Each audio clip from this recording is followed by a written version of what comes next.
Chapter 57 की शुरुआत होती है। जेक ने अपनी प्यारी मोनिका के लिए ग्रेव बना दी थी। वो मेलिसा से कहता है, मैं कम से कम उसे ग्रेव तो देना चाहता हूँ। मेलिसा सोचती है, इसकी हालत तो मेरी उम्मीद से कहीं ज्यादा खराब है। इसने आज तक जिन लोगों का असैसिनेशन किया उनकी तो इसे परवाह नहीं थी, पर अपनी गन के लिए ग्रेव बना दी। पर इसे रोते हुए देखकर मेरा दिल पिघल रहा है। मेलिसा जेक से कहती है, मैं सच में माफी चाहती हूँ, पर मुझे नहीं लगता कि हमें बिल्कुल वैसी ही गन मिलेगी। क्या एक नई गन चलेगी? मुझे पता है कि वो गन आसानी से रिप्लेस नहीं होगी, पर तुम एक स्नाइपर हो और बिना गन के रहना तुम्हारे लिए मुश्किल होगा। जेक कुछ नहीं कहता। मेलिसा सोचती है, मुझे सच में इसकी आदत नहीं हो रही। अगर ये पुराना वक्त होता तो ये चिल्ला चिल्ला कर हंगामा कर देता कि मेलिसा ने मेरी गन के साथ ऐसा करने की हिम्मत कैसे की, और उस वक्त इसे हैंडल करना ज्यादा आसान था। मेलिसा जेक से कहती है, इससे पहले कि हम उसे उसका क्या नाम था, मोनिका द सेकंड, चलो पहले तुम्हारे लिए कोई टेम्पररी गन ढूंढते हैं। जेक अपना सर हाँ में हिलाता है। मेलिसा सोचती है, हाय गया मेरा वेकेशन।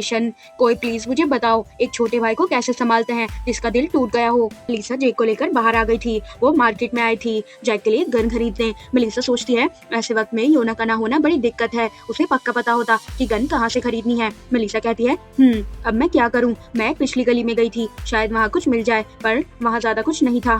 मेलिसा किसी की तरफ देखती है और शौक हो जाती है और कहती है, हाँ वो क्राउन प्रिंस था जो वहाँ पर अकेला खड़ा था। मेलिसा उससे कहती है, योर हाइनेस। क्राउन प्रिंस कहता है, मेलिसा और मेरे अच्छे दोस्त जेक, आप दोनों यहाँ क्या कर रहे हैं? मेलिसा सोचती है, ये स्माइल क्यों कर रहा है और इसने अपने बाल डाई क्यों किए हैं? क्या इसे अभी भी समझ नहीं आ रहा? मेलिसा उससे कहती है, मैं पूछना चाहूंगी कि योर हाइनेस यहाँ क्या कर रहे हैं? फिर आयन कहता है, मेलिसा सोचती है, शायद मुझे कुछ बोलना ही नहीं चाहिए था। काश मैंने इसे ना देखने का नाटक किया होता और बस आगे निकल जाती। आयन थोड़ा नर्वस होते हुए स्माइल करता है और कहता है, मैं यहाँ सब कुछ ठीक करने आया हूँ। मैं आया था ताकि उन लेडीज से माफी मांग सकूं जिन्हें मैं अब तक अपने सिटिंग रूम में लेकर आता था। मुझे पता है कि मैं बहुत लेट हूँ। मेलिसा सोचती है, लेडीज से? क्या इसका मतलब वो औरतें हैं जिन्हें ये यूरी से मिलने से पहले मुझे परेशान करने के लिए घुमाता था?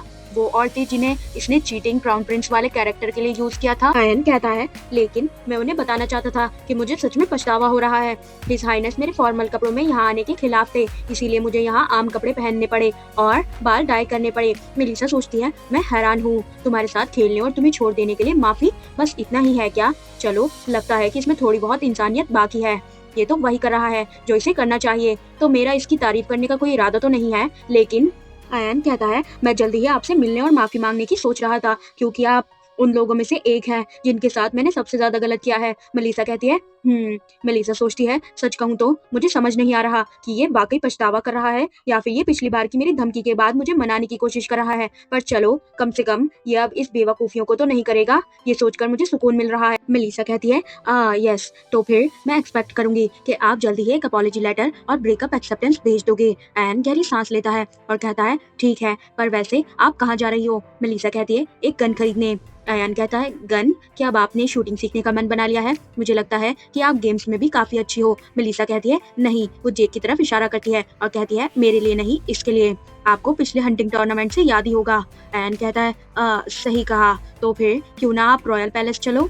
उसके बाद मेलिसा और जेक दोनों ही आयन के साथ रॉयल पैलेस आ जाते हैं। आयन इनसे कहता है, पैलेस में काफी सारा ऐसा वॉर का सामान पड़ा है जो यूज नहीं हुआ, क्योंकि हाल ही में कोई वॉर ही नहीं हुई, तो वहाँ कोई बहुत ज्यादा पावरफुल चीज तो नहीं है, पर फिर भी वहाँ काफी अच्छी परफॉर्मेंस वाली चीजें हैं और जाहिर है उनमें गन्स भी हैं। आयन उन्हें एक रूम की तरफ ले जाता है और जब उस रूम का डोर खुलता है वो देखकर मेलिसा चौंक जाती है और कहती है, वो। आयन अंदर आकर कहता है, सर जेक रॉयल फैमिली के साथ जुड़े एक स्नाइपर है। एक क्राउन प्रिंस के लिए ये सही नहीं होगा कि वो ऐसे बेहतरीन टैलेंट को बिना हथियार के रहने दें।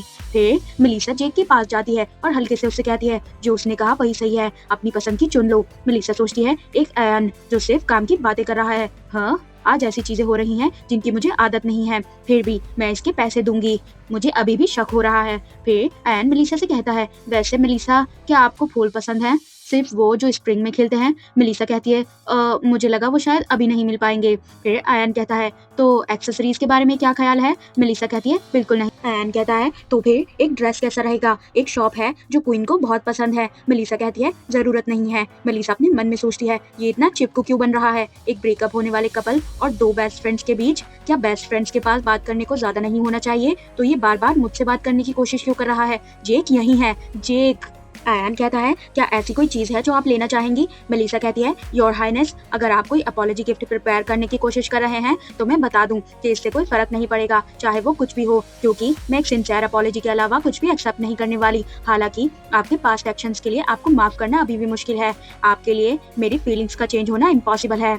आयन मेलिसा के पास आता है और उससे कहता है, अगर आप सिर्फ इसे एक्सेप्ट भी कर लें तो मुझे खुशी होगी, मैं आपके दिल पर काम करूंगा। मेलिसा अपने मन में सोचती है, ये क्या बुलशिट है, डोंट इवन, तुम्हें तो यूरी पसंद है, इतने टाइम बाद आयन के मुझे पसंद करना अटरली इम्पॉसिबल है। मेलिसा कहती है, यस, जैसा कि मैंने कहा, मैं हमारी इंगेजमेंट के कैंसिलेशन और एक अपॉलॉजी का वेट करूंगी।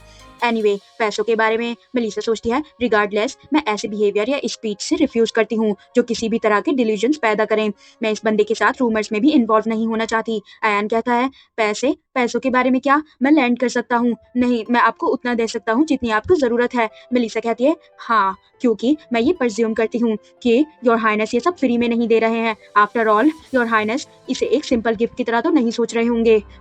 शायद ये पॉलिटिकल ब्राइबरी है। एक रिक्वेस्ट कि मैं क्राउन प्रिंस के बारे में कुछ अच्छी बातें बोलूं, भले ही हमारी इंगेजमेंट ब्रेक ऑफ हो जाए। मेलिसा अपने मन में कहती है, लोग इतनी आसानी से नहीं बदलते, सो मेरे लिए हाई एक्सपेक्टेशंस रखना इम्पॉसिबल है, क्योंकि जिस आयन को मैं जानती हूँ वो उस ह्यूमन से बड़ा नहीं है जिसे मैंने अभी डिस्क्राइब किया है। आयन कहता है, वेरी वेल, लगता है मैंने काफी बुरा बिहेव किया है जो मैं आपको ऐसा दिखता हूँ, मैं समझ सकता हूँ।